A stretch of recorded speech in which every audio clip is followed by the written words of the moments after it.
August was easily the busiest month for the historical genre this year, with the hit historical TV shows Chief of War and King and Conqueror taking up majority of the headlines and media attention.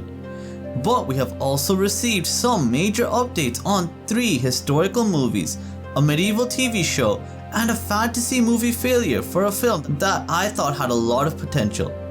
All of this and more will be getting covered in this August 2025 historical genre roundup. But before we begin, don't forget, if you love anything to do with historical movies and historical TV shows, then subscribe to my channel, History Spark.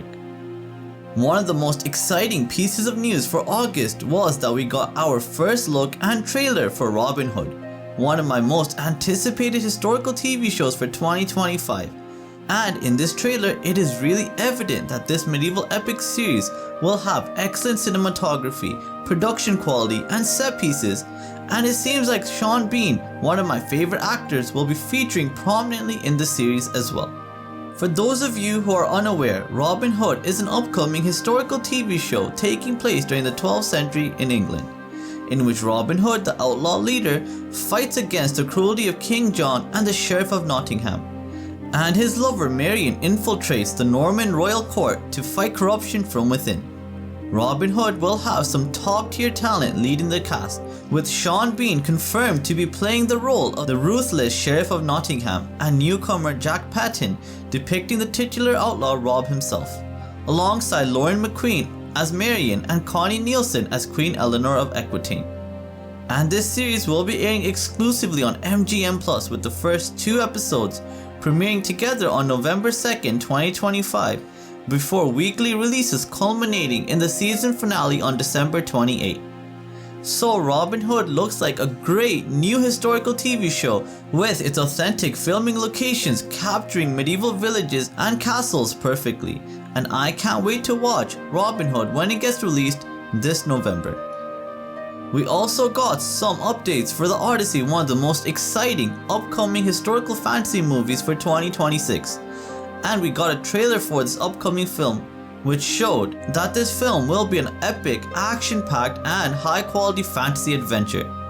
Odyssey is set in ancient Greece, and it depicts the story of Odysseus, the legendary king who fights monsters, gods and men to return home after the Trojan War,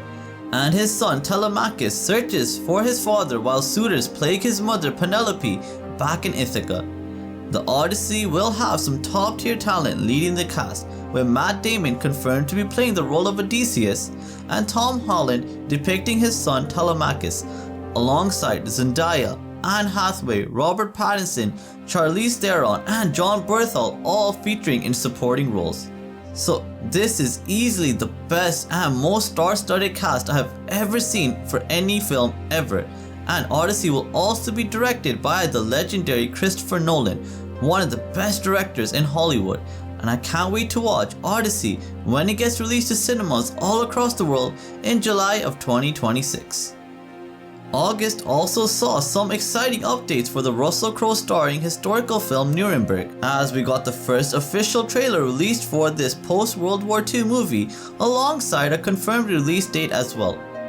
Nuremberg is set in post-war Germany, and it depicts the complex story of the Nuremberg trials, which would decide the fates of many high-ranking Nazi officials and prisoners of war, with particular attention being paid to American psychiatrist Douglas Kelly and the challenges he faced during this time period.